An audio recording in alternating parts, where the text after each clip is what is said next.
Pardi railway સ્ટેશનની ticket બારી પૂર્વમાં કાર્યરત કરવા માજી સિનિયર સિટીઝન પ્રમુખની અપીલ।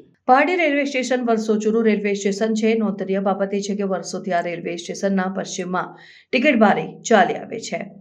રેલવે સ્ટેશનનું મુખ્ય કાર્યાલય પણ પશ્ચિમમાં જ ચાલી આવે છે, જ્યારે કે રેલવેના ઉપભોક્તા મુસાફરો 95% પૂર્વમાંથી આવે છે। પારડી રેલવેના પશ્ચિમમાં માત્ર 2 જ ગામો વસેલા છે, જ્યારે બાકી પારડી શહેર અને તાલુકાના મહત્તમ ગામ પૂર્વમાં વસેલા છે, જેથી રેલવે વ્યવહાર કરનારા મુસાફરો પૈકી 95% મુસાફરો પૂર્વ તરફથી જ આવે છે અને જીવના જોખમે રેલવે પાટા ઓળંગીને પૂર્વની ટિકિટ બારી સુધી પહોંચે છે। આ ક્રમ વર્ષોથી ચાલતો આવ્યો છે।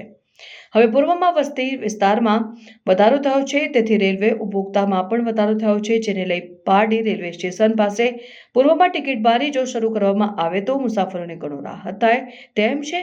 પારડીના સિનિયર સિટીઝન મંડળ દ્વારા અગાઉ તંત્રને રજૂઆત કરી ચૂકી છે, પરંતુ હજી સુધી કોઈ ઠોસ પગલાં લેવામાં આવ્યા નથી। સમયાંતરે રેલવેના ઉચ્ચ અધિકારીઓ મુલાકાત લેતા હોય તે સમયે પણ પારડી રેલવે સ્ટેશનના પૂર્વમાં ટિકિટ બારી અંગે માંગણીઓ સ્થાનિક લોકો દ્વારા કરવામાં આવી હતી, પરંતુ હજુ સુધી કોઈ કામગીરી થઈ નથી।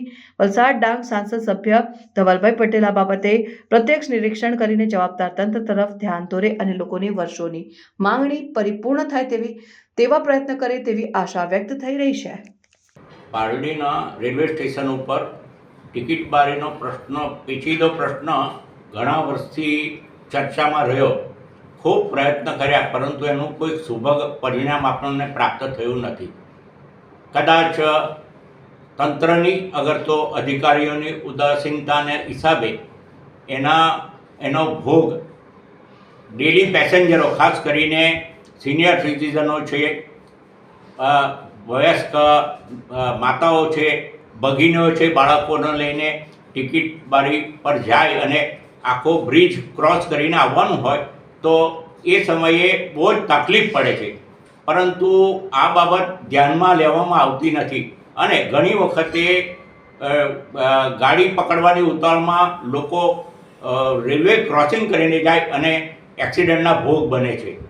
તો અમારી ખાસ વિનંતી છે કે આ બાબતમાં સહાનુભૂતિપૂર્વક અને પ્રેમપૂર્વક આ જે કંઈ લોકોની લાગણી છે એ લાગણીને માન મર્યાદા સાચવીને જો પૂર્વ દિશામાં ટિકિટ બારી આપવામાં આવે તો એ બહુ મોટું પારડીની જનતા અને એની આજુબાજુના ગામોની જનતા માટે અહેસાનરૂપ થશે। હું માનું છું કે રેલવેના મિનિસ્ટરશ્રી, રેલવેનું તંત્ર, એના અધિકારીઓ અને જે કંઈ બીજા લાગતા વળગતા કાર્યકર્તાઓ હોય એ બાબતમાં, તો એ બાબતમાં ખાસ ધ્યાન આપીને આનું સત્વરે નિરાકરણ કરે કે જેથી કરીને આ જે એક પ્રશ્નથી પ્રજા હેરાન થઈ રહી છે એમાંથી મુક્તિ મળશે। જો થઈ જાય તો ઘણા ધન્યવાદને પાત્ર છે।